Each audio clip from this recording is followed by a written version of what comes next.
The present alone is the only time when we can work and achieve, gain and gather, give and serve. In the past, we can now do nothing. In the future again, we can now accomplish nothing.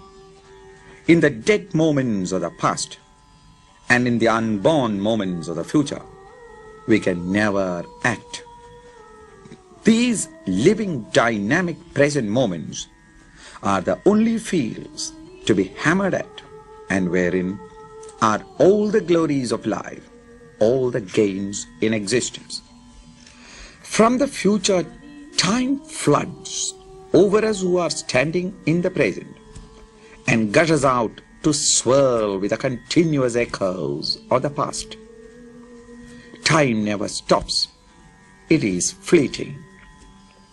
And now, alone is the only auspicious occasion to initiate our new plans. Delays are always dangerous, useless, barren.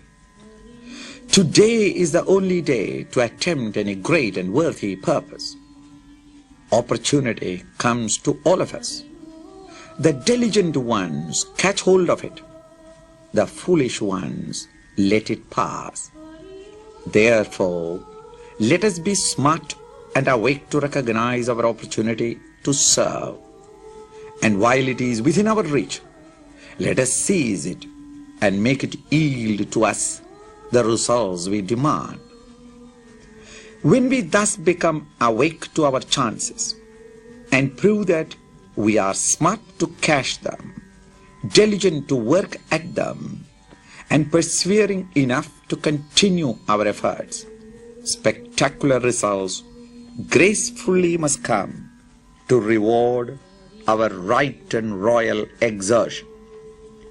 Let not fear of failure or fear of obstacles that might come and slow us down ever overwhelm us, even a bit. Once we undertake a great and noble work, we are already set on the grand road leading to its total realization soon in complete success. All spectacular successes were achieved in little courageous steps, taken with self-confidence and faith in the nobility of the final goal chosen.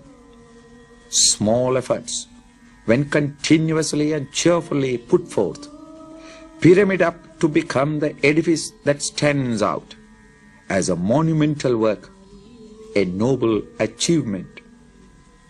Courage of conviction and tireless enthusiasm to continue we must have in plenty.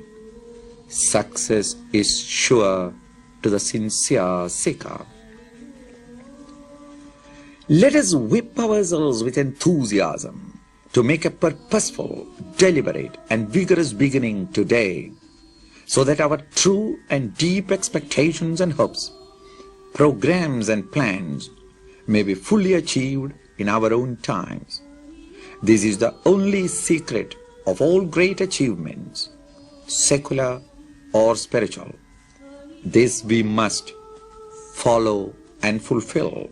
For this, let us not wait for a more opportune moment.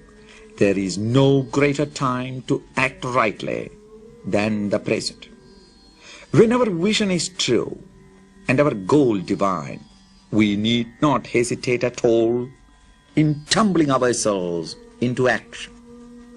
Suddenly, we shall realize that never before had we so many opportunities presented to us.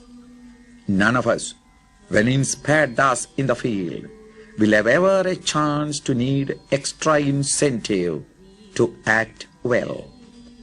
True work, undertaken in the right mental attitude of selfless dedication, has in itself a built-in content of inexhaustible joy and an unfathomable source of encouragement for us.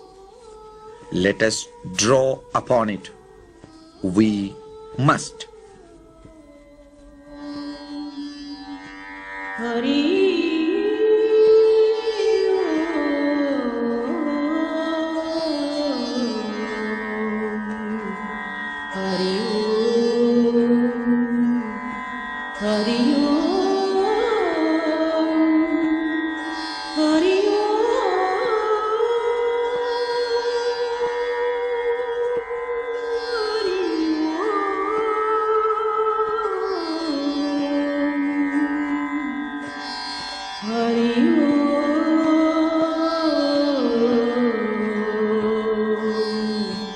It is unnecessary to brood over our incapacities and inefficiencies. Let us bring the best that is in each of us and let us start the job in hand.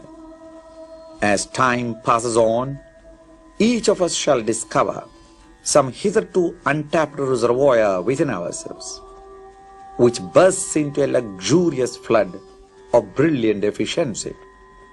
This is the law. Nobody can gainsay it. Fools alone will shy from this open chance to unfold themselves through enthusiastic and earnest effort. Do it all today.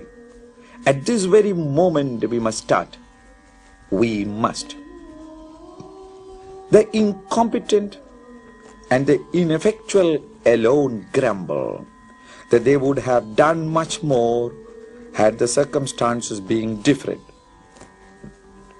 A dynamic man on the march to his victory will not waste his time waiting for and looking forward for a better environment to act and to win.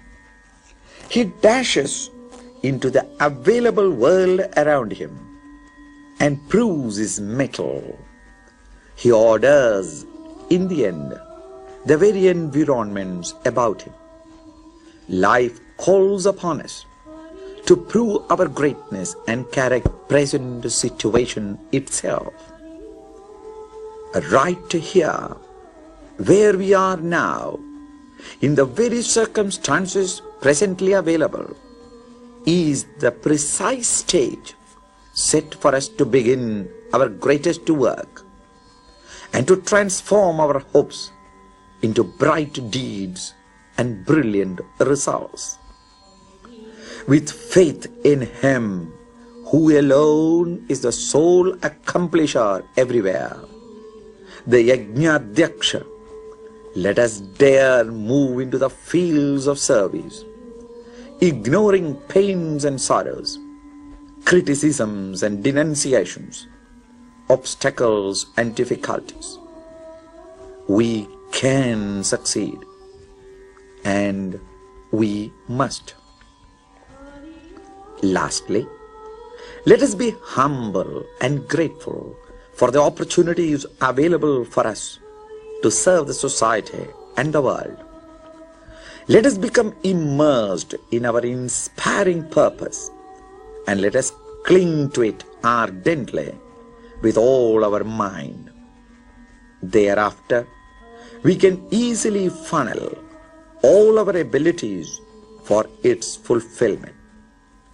Let us bend in love with all the might of our mind and character to the imperative duties of the moment.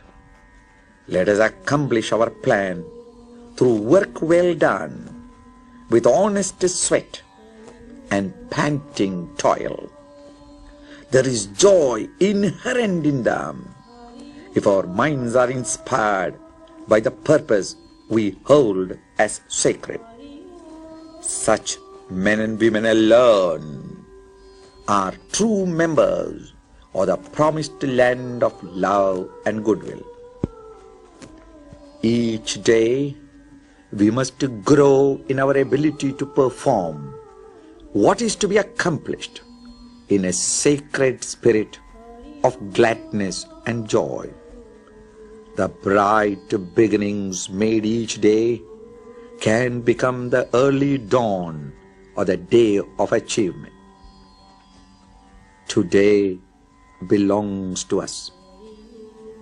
Remember, yesterday was, tomorrow will be, but today is with us. Every day is bursting with opportunities for us to do and to serve, to act and to express, to love and to live. We must make use of these lush chances and diligently make our life rich, fruitful and useful for others at all times. When we have such a team of even a few courageous and honest servants of God, the nation is made, the world is saved. We must, certainly we must.